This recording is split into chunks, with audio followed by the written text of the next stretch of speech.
The most common prayer in the English language begins, Our Father, which includes everyone. But today is the special day for each individual's My Father. Whether your father is coming over for his favorite dinner, or you are remembering special times with a father who is now with our Father, it is a day to consider the role that fathers have in our lives. For most of us, men, women, and even most ardent feminists, bear our father's surname as ours. And when we go tracing the family tree back, it's always easier to track down the fathers of the family because of that. Since, until recently, most women gave up their maiden name when they married. Taking pride in our roots is common for people of all nations. Whether going back to a farmer whose backbreaking work turned wasteland into productive farmland that today produces the veggies and bread for so many tables, or the sailor who fought with General Wolfe and whose brave deeds are retold down through the generations, or those adventurous forebears in search of new hunting grounds, braving the frigid pathway of the Bering Straits when East and West were joined as one. Uniquely special, the one who had no choice in his journey, brought in the holds of a slave ship to the colonies, and whose grandson used the Underground Railroad to escape to Canada, established a business here, and sent his children to college. All lovely tales to tell and share, but the reality is that most fathers get up in the morning and go to work, do a good job of it, and bring home a paycheck. They take their children to baseball practice, swimming classes, and turn out for parent-teacher nights. They help catch tadpoles that will turn into frogs. They take their babies to church, to visit Granny, and to polling stations so they'll be ready when they're old enough to vote.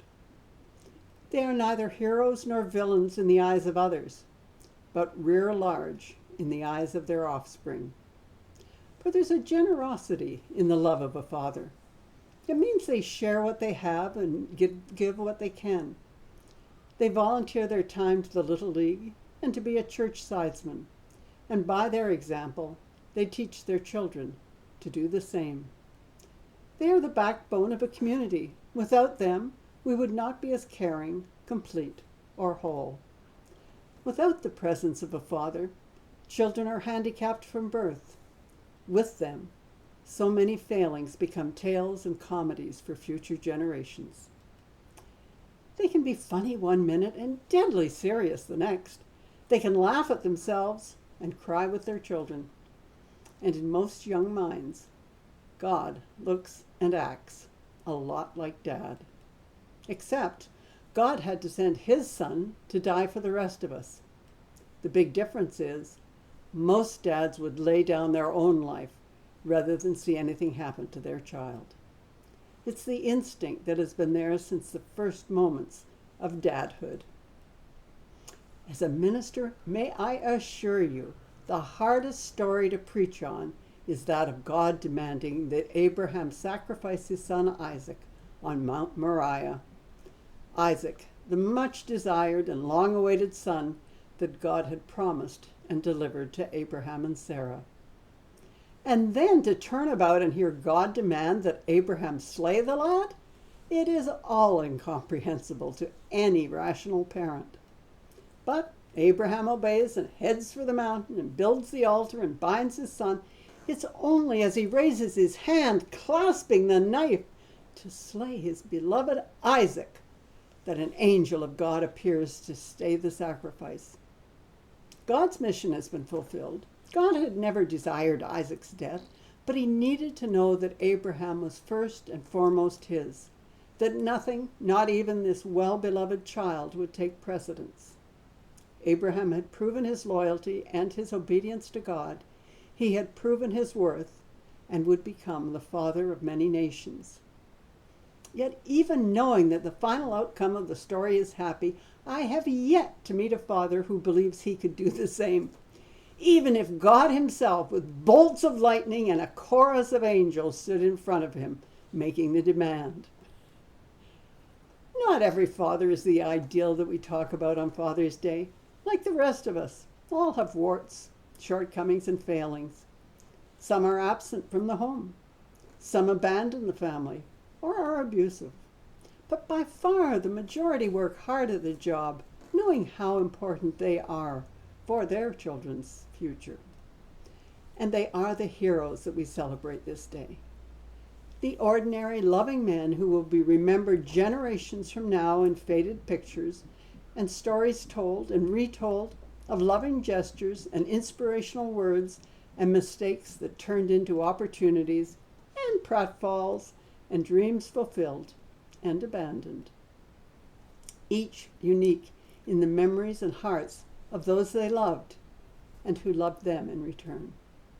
Because that is what fatherhood is about.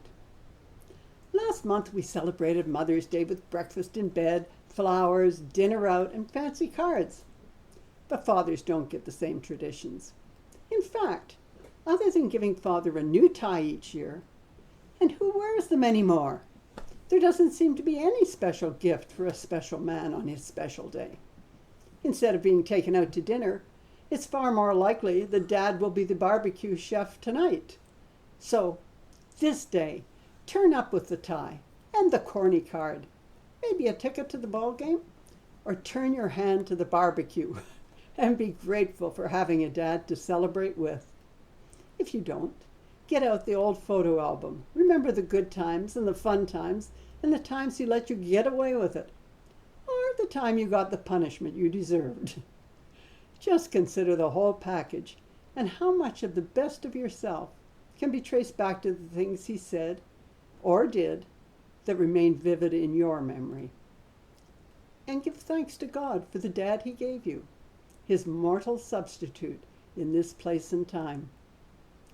God bless fathers wherever they may be for what they have strived so hard to be. So may it be. Amen. To fathers everywhere, enjoy your special day. And to children everywhere, turn out and make sure he does.